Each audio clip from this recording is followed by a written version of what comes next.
जय हिंद एवरीवन। कैसे हैं आप सब लोग? आई होप आप सभी बहुत अच्छे होंगे और आप लोगों की प्रिपरेशन भी बहुत अच्छी चल रही होगी।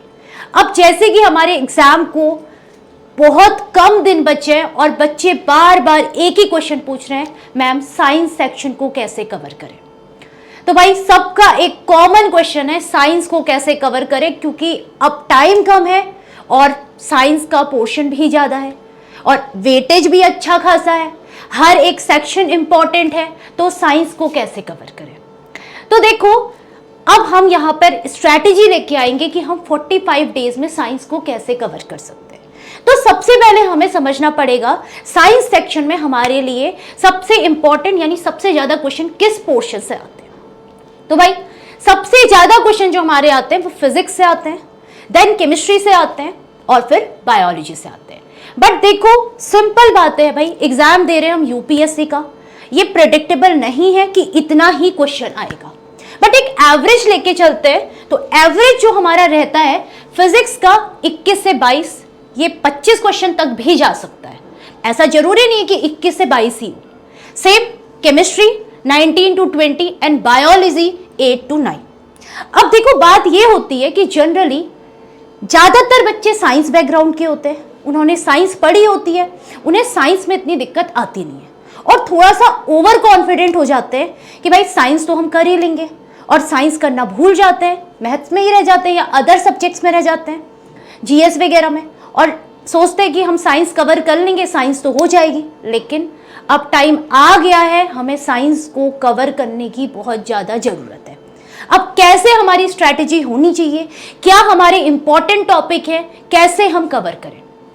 तो देखो सबसे इंपॉर्टेंट अगर बात की जाए फिजिक्स सेक्शन की, तो ऑप्टिक्स, इलेक्ट्रिसिटी, साउंड, पूरा फिजिक्स एक तरफ और ये 3 चैप्टर एक तरफ। सबसे ज्यादा वेटेज आपका इन्हीं चैप्टर्स का रहता है, ऑप्टिक्स का, इलेक्ट्रिसिटी का और साउंड का। उसके अलावा मैकेनिक्स में आ जाओ आप, force and laws of motion important है, मैकेनिक्स का कोर टॉपिक है, तो आपको फिजिक्स में इन 3 चैप्टर्स को स्पेशली प्रिपेयर करना है।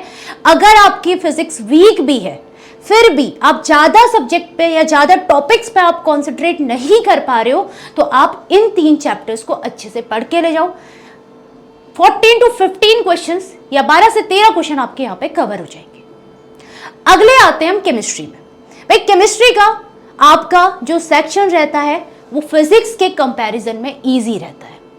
तो केमिस्ट्री में हम कैसे अप्रोच रखें, देखो अगर हम प्रीवियस ईयर पेपर के हिसाब से चलें तो आपने देखा होगा इससे पहले बार अकेले एसिड बेस एंड सॉल्ट के 5 क्वेश्चन आए हैं। भाई इंपॉर्टेंट टॉपिक हो जाता है, एक ही चैप्टर आपको 5 क्वेश्चंस आपको देखने को मिल रहे हैं एक चैप्टर से, तो काफी इंपॉर्टेंट है भाई। अगला मैटर एंड कंपोजिशन, और मैटर एंड कंपोजिशन आपने पढ़ा और रिएक्टिविटी सीरीज नहीं पढ़ी तो भाई मामला गड़बड़ हो जाएगा।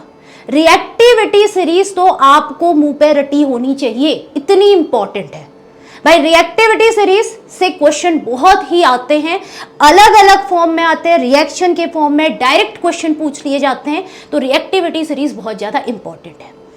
अगला कार्बन एंड कंपाउंड। भाई कार्बन एंड कंपाउंड अपने आप में ऑर्गेनिक का एक इंपॉर्टेंट टॉपिक है और इससे भी आपके काफी क्वेश्चंस देखने को मिलते हैं। उसके अलावा केमिकल रिएक्शन, और केमिकल रिएक्शन भी ज्यादातर आपकी रिएक्टिविटी सीरीज पर बेस आती हैं। उसके अलावा ऑक्सीडेशन स्टेट निकालने को आ जाएगा, कुछ क्वेश्चंस आपको पीरियोडिक क्लासिफिकेशन से देखने को मिल जाएंगे और कुछ क्वेश्चन आपको एटॉमिक स्ट्रक्चर से भी देखने को मिल सकते हैं। भाई एटॉमिक स्ट्रक्चर भी इंपॉर्टेंट है। उसके अलावा बायोलॉजी की बात करें तो भाई बायोलॉजी का जो वेटेज रहता है वो 8 से 9 क्वेश्चंस का अभी तक फिलहाल, तो 8 से 9 क्वेश्चन। और बायोलॉजी का ऐसा कौन सा पोर्शन है जिसे हमें कवर करके ही जाना है। अब देखो बहुत सारे बच्चे ऐसे होते हैं मैथ्स बैकग्राउंड के होते हैं, फिजिक्स केमिस्ट्री पल्ले पड़ जाती है, फिजिक्स केमिस्ट्री कर लेते हैं, बट बायो में प्रॉब्लम आती है।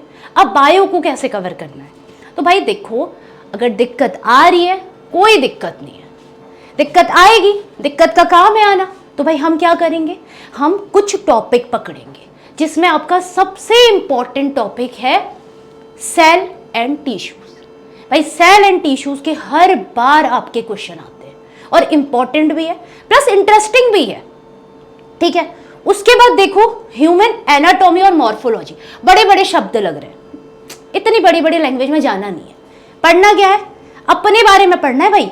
डाइजेशन पढ़ लो, रेस्पिरेशन पढ़ लो, सर्कुलेशन पढ़ लो, नर्वस सिस्टम के बारे में पढ़ लो, अपने तो बारे में पढ़ना है। अपने बारे में तो पढ़ने में मजा आता है ना, तो अपने बारे में पढ़ो भाई। अपने से जरा फुर्सत मिल जाए तो अपने आसपास की सराउंडिंग के बारे में भी पढ़ लो, थोड़ा सा पेड़ पौधों के बारे में भी पढ़ लो, तो हल्का फुल्का। लेकिन अपने बारे में जब पढ़ो थोड़ा अच्छे से पढ़ लेना। और सेल और टिश्यूज रियली वेरी इंपॉर्टेंट, आपको इनको अच्छे से पढ़ना है। अब कहाँ से पढ़ें भाई, इसके लिए हमारा संकल्प बैच तो है ही है, अगस्त बैच भी आ रहा है, आपको पता ही होगा। उसके अलावा एनसीईआरटी, भाई एनसीईआरटी बहुत इंपॉर्टेंट है। एनसीईआरटी से आप क्वेश्चंस करिए, एनसीईआरटी से आप पढ़िए, एनसीईआरटी को फॉलो करिए। और बाकी संकल्प और अगस्त द बेस्ट। तो भाई आपको साइंस के लिए आई होप समझ आया होगा कि हमें साइंस में क्या पढ़ना है, क्या हमारे इंपॉर्टेंट टॉपिक्स हैं और किन्हें हमको ज़्यादा फोकस करना है। तो भाई शुरू कर दीजिए साइंस की तैयारी, क्योंकि एग्ज़ाम जो है आपका बहुत ही पास है। और हमें इस बार एग्ज़ाम में बिल्कुल भी ये नहीं है कि हम कोई एक्सक्यूज़ नहीं दे सकते, भैया नहीं हुआ क्योंकि हमने ये नहीं किया, हमने वो नहीं किया। अपना 100% दो, जितना आप कर सकते हो उतना आप करो। आई होप आपको ये बात समझ आई होगी। थैंक यू, जय हिंद।